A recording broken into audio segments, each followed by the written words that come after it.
If you're making a lot of architecture videos, then your clients might expect something more modern, something more tight. Perhaps like this animation right here. Now this here is just created in several minutes inside Adobe Premiere Pro. So let's see how we can make this.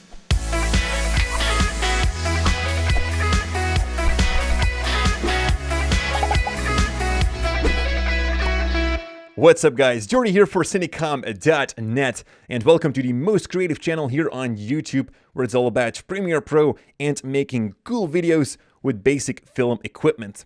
Let's get started by creating a brand new sequence. I'm going to select the new item button right here in the bottom corner of our project window and select sequence. Give that a name, for example, architecture, and press OK. Now right here, I've got a great clip of some stairs made by an awesome architect, and I'm just going to drag that into my timeline. Now what you can also do is just use any picture if you'd like to add some more movement in these still images. But we've got a clip right here, and we're going to work on that. And the first thing that we're going to do is create a mask. Actually cut out a piece from the middle, and that is going to be like the background, and the two other sides here are going to be the foreground. So we're going to make a duplication of this clip. Just select that, hold down your Alt key, and drag that clip to channel number 2. And that will make a duplication of that clip. Now in the clip on top, I'm going to select that, head over to the effects controls, and right here under opacity, we'll find 3 tools to create that mask. And we're going to use the pen tool to create a custom path. Now in order to get some more freedom, I'm going to set the view here instead of fit. I'm going to set that to 10% so that I can work outside the boundaries right here. And so to be sure that my mask is going outside these edges. Now select that pen tool and just create any kind of shape that you like. If you like so, you can follow the lines in your shot or create any kind of shape, any kind of form that you would like to see. This example, because we've got these straight lines, I'm also just going to keep it simple, keep it tight, and I'm just going to like draw a rectangle right in the middle here.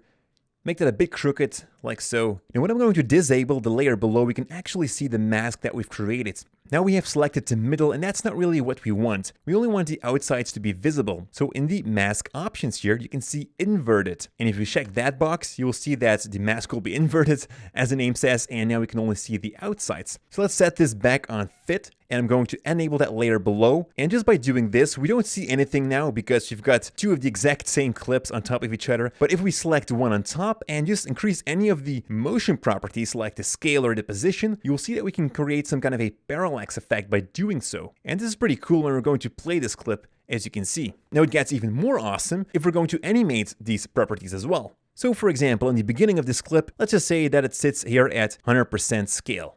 And I'm going to create a keyframe for that, and at the ending of that clip, it will be at something around 130% scale. And if we're going to play this now, you're really going to see that parallax effect as the scale of that mask increases. Now things might look a bit weird, and it's not really clear of what's going on here if the viewer isn't expecting this. That's because the mask and the layer below looks really exactly the same. And what we're going to do is make sure that the clip here above comes a bit more loose from that background. And we can do that with a drop shadow. Now unfortunately, there is some kind of a bug inside Premiere Pro that doesn't allow me to add a drop shadow right on this clip when I've created this mask. So what I'm going to do is just nest this clip into a new sequence and then add that drop shadow to it. So right click on this clip, say nest, and we're going to call this top clip, for example, doesn't matter. Press OK. And then in the effects controls, we're going to search for drop shadow right here and drag that onto that nested sequence, like so. Heading into the options and increase that softness, for example, you'll now see that it comes a lot more loose from that background clip, which is a lot better, of course. Now right here it looks good, but in the beginning it shouldn't have that drop shadow yet. So I'm going to animate the drop shadow as well. Just create a keyframe for the opacity, make sure that it's set at 0, and I'm going to go a bit further in time, and then set that to 50. And if we're going to play this right now, we'll first see just a normal clip and some kind of a cool building. And once we're going to play this, everything will come loose. And we've got this awesome parallax effect. Now currently we only have the scale animated for this top layer, but of course you can animate anything you like. You can work with the rotation, with the position, anything to add a cool motion to it. But there's one last thing that we have to do, and that is add that keyword into it. And we're going to see how to create a fast but smooth animation with that text. And that's coming up right after this. With Rocket Stock Corruption, it's easy to give your video a dramatic edge. Whether you need to replicate a glitchy surveillance camera look, a scratchy VHS effect, or more, Corruption has you covered with 120 distorted video elements. Check out the link in the description below or head over to rocketstock.com for more information. And welcome back again. We're going to head over to the new item menu right here and say title. Press OK. And let's add a keyword right in here. For example, great stairs. That's not how you write stairs. This is how you write stairs. Select that and give that any kind of font you would like. Let's go for the impact. You know, architects always like to have it big and strong, just like this. Close the titler, and I'm going to drag this title between these two layers. So move the top clip to channel number 3 so that we can move the title onto channel number 2. And now we have that text between these two, and that makes it possible, if we're going to animate the position, to let it come from behind this parallax mask effect. So let's do that. I'm going to move this outside of the sequence area, and in the beginning, create a keyframe for the position, go a bit further in time, and bring that title in. There we go. Great stairs. Now, if you're playing this, it will look kind of silly, the animation. You know, it just doesn't stop smooth. The animation is just linear. So let's add some more dynamic into it. And let's start by forming this keyframe here. Right-click onto it, head over to Temporal Interpolation, Ease In. And if we're going to play this right now, you will see that it kind of smooths in here, kind of stops gently instead of so suddenly. Now, if we're going to open up this position property here on the left with this arrow, we can tweak in here even more. So for example, if I pull here on this lever, you'll see that the animation will go very fast as the curve goes and then smooths out very slowly. So let's see how that looks.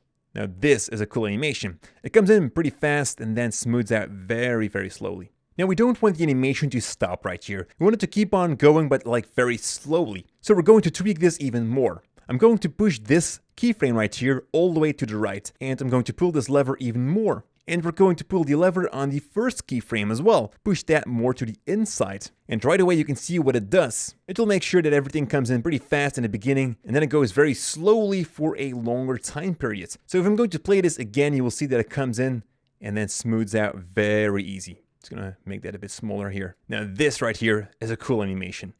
And the last thing that we want to do is also add some motion blur to it. I'm going to do it fast. If you'd like to go more in depth, then just hit this card here on top to go to that tutorial video. We've got one dedicated to it. So just go for directional blur, drag that onto the clip, set the direction to 90 degrees, increase that blur length a little bit, something like this. And we're going to create a keyframe in the beginning for that blur length. And as it smooths out here, we're going to make that 0.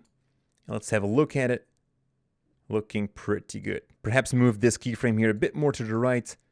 This looks a lot better. And the reason we're doing this is because fast moving objects, they look a lot better when there's like this kind of motion blur into it, and that's best created with the directional blur. But again, just click here in the card on the top right to go to that video where it's all explained in detail how to do that exactly. And this is it, our own architecture animation video. If you liked so, you can download this project as well by just clicking here on this button. Make sure to subscribe too, because we're putting out 2 videos a week, one on Tuesday and one on Friday.